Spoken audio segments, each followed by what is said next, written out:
Alléluia, que Dieu soit béni. Rendons grâce à Jésus-Christ, qui est notre Sauveur, car tu es l'alpha et l'oméga.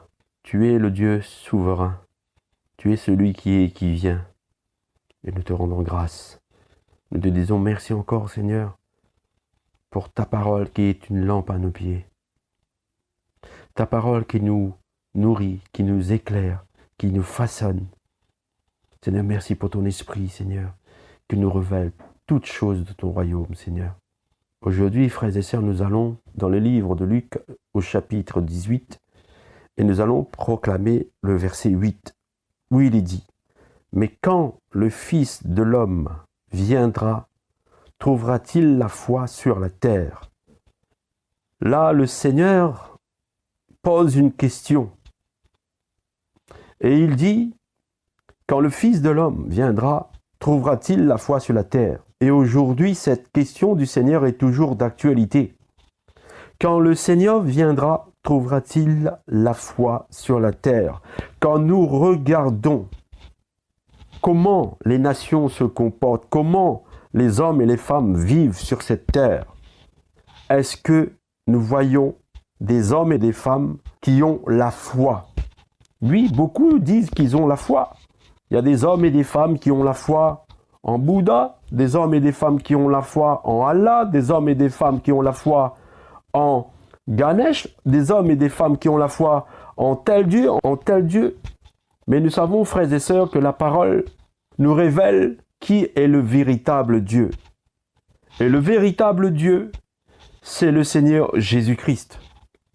Là, le Seigneur Jésus pose la question de la foi. La foi en Jésus-Christ. Non pas la foi en un autre Dieu, mais la foi en le Dieu véritable. Aujourd'hui, beaucoup de chrétiens disent avoir la foi, mais ils ont la foi sans les œuvres. Parce que quand on regarde leur vie, rien n'a changé, si ce n'est le contraire. Ils continuent à se perdre dans les passions du monde, dans les choses du monde. Ce n'est pas de cette foi-là que le Seigneur parle. Le Seigneur parle de la foi véritable, de l'abandon dans toutes les œuvres de la chair, dans toutes les passions, dans toutes les idolâtries. C'est à cela que le Seigneur parle, c'est de cette foi-là que le Seigneur parle. Parce que le monde est en train d'aller en direction du lac de feu qui ne s'éteindra jamais. Le monde est en train de se perdre dans toutes les passions, dans toutes les séductions de l'ennemi. Quand on regarde à tout ce qui se passe dans le monde est en train de se perdre dans toutes les passions, dans les choses de la chair, aveuglé par l'esprit de ce monde, qui n'a qu'un seul but, de conduire les hommes et les femmes à la destruction. C'est pour cela que nous devons nous poser la question: avons-nous véritablement la foi selon la parole, selon le Seigneur? La question nous est posée. Toi qui m'écoutes, as-tu vraiment la foi? Quand tu regardes à ta vie, quand tu regardes à ce que tu fais, as-tu vraiment la foi en Jésus-Christ? Toi qui depuis des années et des années es toujours dans une église locale, es toujours à l'écoute d'un pasteur, d'un apôtre, tu es toujours dans le mensonge, tu es toujours dans l'idolâtrie, tu es toujours dans les choses et les œuvres de la chair. Pose-toi la question, as-tu vraiment la foi? Toi qui dis que tu sers ton église dans plein de choses, n'es-tu pas comme Marthe qui est en train de s'occuper des choses futiles au lieu d'être comme Marie et saisir la bonne part aux pieds du Seigneur? Beaucoup disent avoir la foi, mais ils n'ont pas l'obéissance au Seigneur. Ils n'ont pas la soumission au Seigneur. Ils n'ont que l'apparence de la piété, mais ils n'ont pas ce qui en fait la force. Ce qui fait notre force, c'est l'Esprit de Dieu en nous. Car le Seigneur dit très bien que ceux qui lui appartiennent ont son esprit et sont guidés par son esprit. Avoir la foi, c'est faire ce que le Seigneur nous demande. C'est être obéissant, c'est pratiquer la parole et ne pas faire tout le contraire.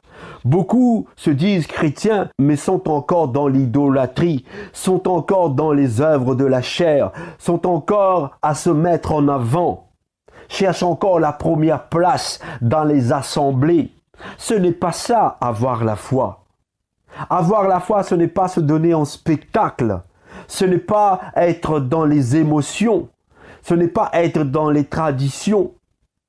Avoir la foi, c'est obéir au Seigneur Jésus-Christ et mettre sa parole en pratique. As-tu vraiment la foi? Pas la foi selon l'homme, mais la foi selon le Seigneur.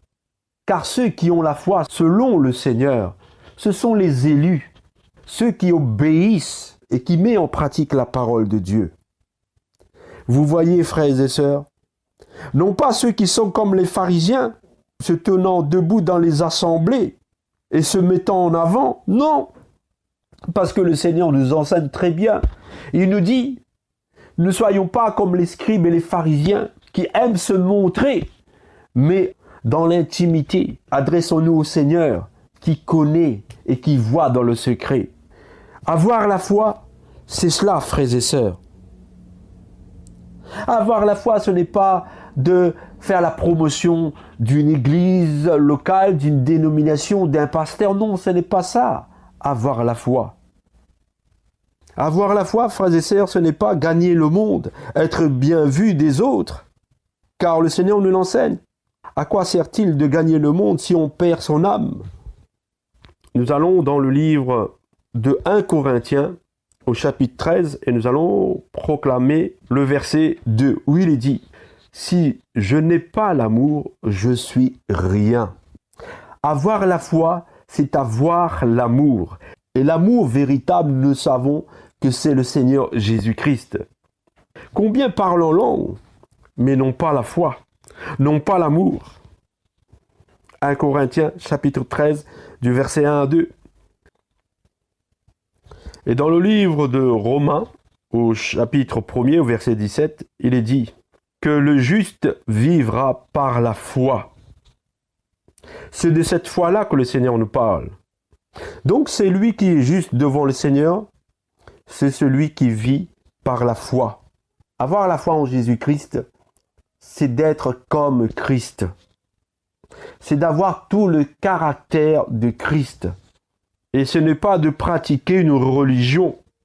Ce n'est pas une question d'être dans une dénomination.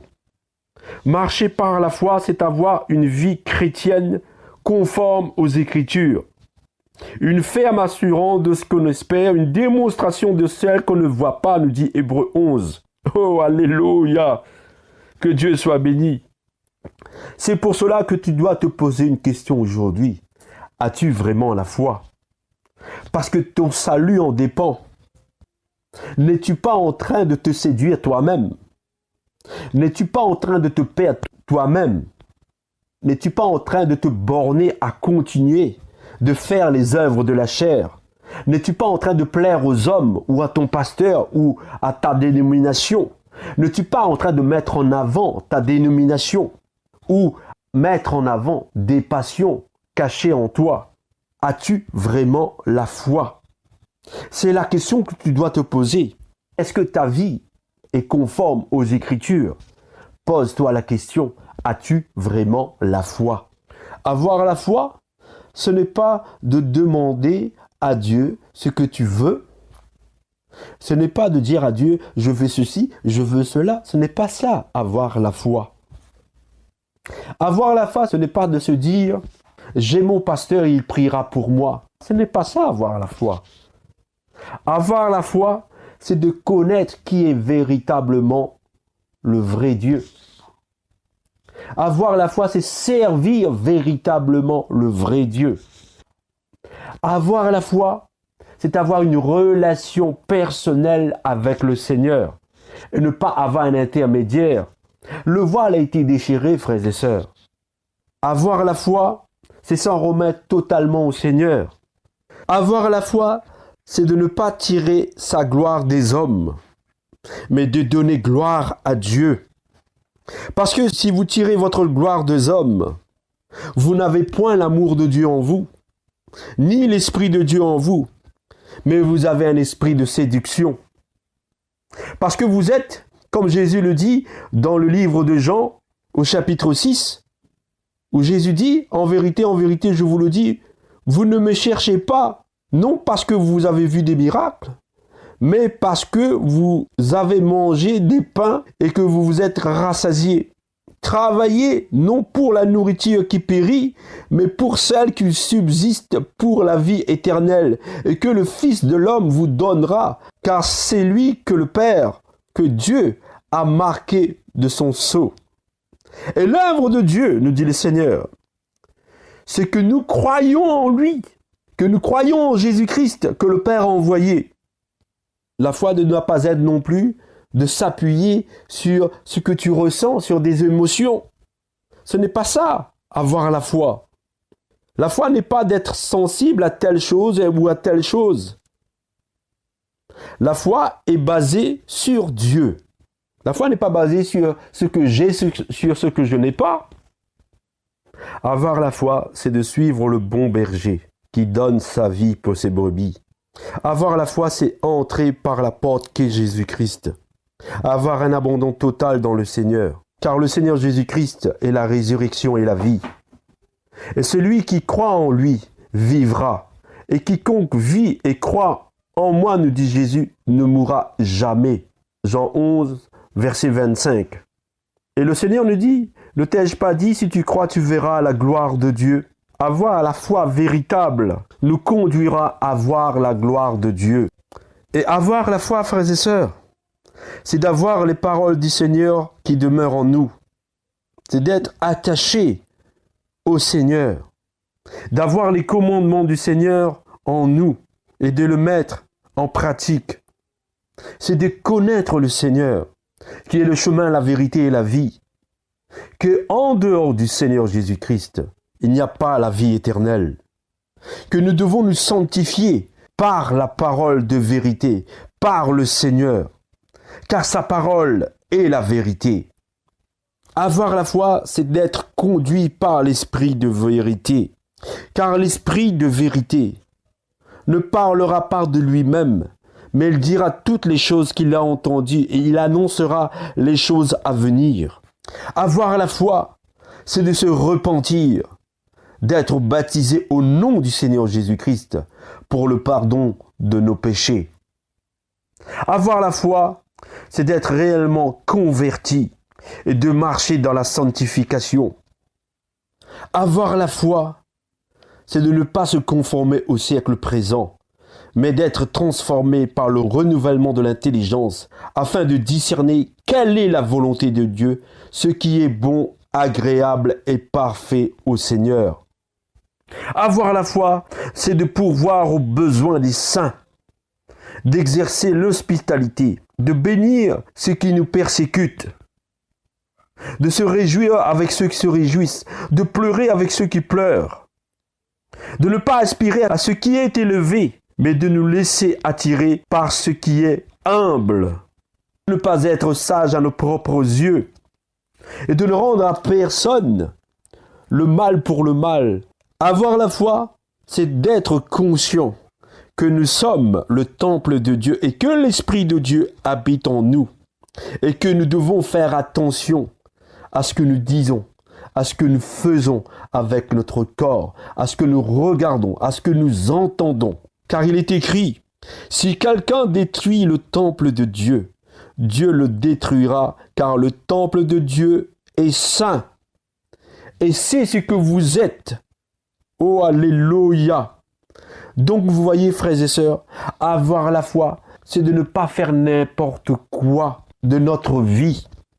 Et il nous est dit au verset 21 dans 1 Corinthiens au chapitre 3, que personne donc ne mette sa gloire dans des hommes, mais la gloire revient à Jésus-Christ. Et avoir la foi, ce n'est pas de chercher les richesses du monde.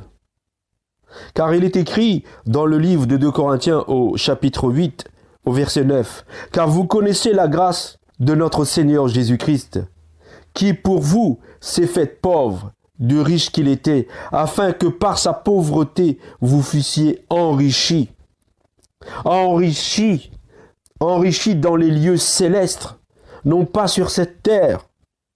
Avoir la foi, c'est de connaître cette vérité. Avoir la foi, c'est chercher, premièrement, la justice et le royaume des cieux. Non pas chercher les choses matérielles, non pas chercher les choses qui glorifient la chair, mais chercher le royaume des cieux et sa justice. Ramasser des trésors dans le royaume des cieux. Car nous avons reçu cette grâce d'être sauvés par le moyen de la foi. Cela ne vient pas des hommes, mais c'est un don de Dieu. Ce n'est point par vos œuvres, afin que personne ne se glorifie, nous dit Éphésiens au chapitre 2, au verset 8. Avoir la foi, c'est de devenir les imitateurs de Dieu, afin que personne ne nous séduise par de vains discours, par de vaines connaissances, mais de marcher comme des enfants de lumière. Oh, alléluia, gloire à Dieu. C'est pour cela que nous ne devons pas être inconsidérés, mais que nous devons comprendre quelle est la volonté de Dieu et de renoncer aux mensonges, à toute séduction, à toute parole malhonnête, à toute idolâtrie, à toute passion, à toute tromperie, à toute parole mauvaise, mais que nous soyons dans l'édification et communiquer la grâce que le Seigneur nous donne, de ne pas attrister le Saint-Esprit, que nous soyons bons les uns pour les autres, compatissants, nous pardonnant comme Dieu nous a pardonné en Jésus-Christ. C'est cela, avoir la foi. Nous devons avoir les caractères qui étaient en Jésus-Christ, lequel, existant en forme de Dieu, n'a point regardé comme une proie à arracher d'être égal avec Dieu, mais s'est dépouillé lui-même en prenant une forme de serviteur, en devenant semblable aux hommes. Et après s'être trouvé dans la situation d'un homme, il s'est humilié lui-même, se rendant obéissant jusqu'à la mort, même jusqu'à la mort à la croix, frères et sœurs. C'est pourquoi aussi Dieu l'a souverainement élevé et lui a donné le nom qui est au-dessus de tout autre nom, afin qu'au nom de Jésus-Christ, tout genou fléchisse dans les cieux, sur la terre, sous la terre, et que toute langue confesse que Jésus-Christ est Seigneur, à la gloire de Dieu le Père. Amen, alléluia. C'est pour cela que nous devons, frères et sœurs, travailler à notre salut, avec crainte et tremblement. Avoir la foi, c'est cela. Ce n'est pas d'être orgueilleux. Ce n'est pas de s'élever et de dire que je suis au-dessus des autres. C'est de s'abaisser. Avoir la foi, c'est de renoncer à tout pour le Seigneur Jésus-Christ. Renoncer à tout, ce qui nous passionne, ce que nous aimons, ce qui est en premier avant le Seigneur. De regarder comme Paul nous le montre dans le livre de Philippiens au chapitre 3, où il renonce à toutes ces choses qui étaient pour lui un gain. Il le regarde comme une perte à cause de Jésus-Christ. Et même il nous le dit, je regarde toutes ces choses comme une perte à cause de l'excellence de la connaissance de Jésus-Christ, mon Seigneur, notre Seigneur, pour lequel j'ai renoncé à tout et je les regarde comme de la boue, afin de gagner Jésus-Christ. Vous voyez, la foi, c'est ça.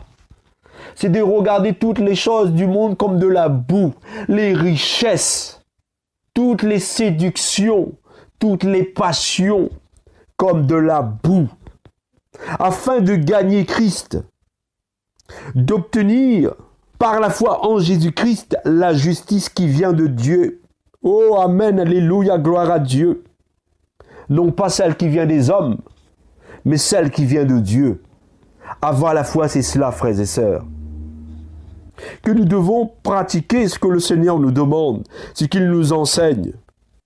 Parce que beaucoup disent avoir la foi, mais ils mettent leur gloire dans ce qui fait leur honte. Ils ne pensent qu'aux choses de la terre. Avoir la foi, ce n'est pas de mettre la gloire dans des choses de la terre, dans les passions de la terre, avoir l'amour du monde. Car à quoi sert-il de gagner le monde si nous perdons notre âme? Ah, moi je mets ma gloire dans mon église, Moi, je mets ma gloire dans mon pasteur, il prêche bien. Non, c'est pas ça, avoir la foi. Nous venons de le lire. C'est de renoncer à tout pour Christ, de renoncer à soi-même, à toutes ses convictions, à toutes ses passions, à toutes ses idées, à tout ce que nous voulons pour nous-mêmes, de renoncer à tout pour le Seigneur, pour avoir sa paix, sa joie, sa justice. Chercher le royaume de Dieu et sa justice. C'est cela, avoir la foi. Avoir la foi, c'est de se réjouir, même dans les souffrances. Nous devons chercher ce qui est les choses d'en haut, nous affectionner aux choses d'en haut, et non à celles qui sont sur la terre. Car nous sommes morts en Christ et notre vie est cachée en Jésus-Christ. Nous dit Colossiens chapitre 3 au verset 3. Que nous devons faire mourir les membres qui sont sur la terre, l'impudicité, l'impureté, les passions, les mauvais désirs, les cupidités, l'idolâtrie, car c'est à cause de cela que la colère de Dieu vient sur les fils de la rébellion. Nous devons nous revêtir d'entrailles de miséricorde et de bonté, d'humilité, de douceur, de patience, nous supportant les uns les autres, nous pardonnons, de même que Christ nous a pardonnés.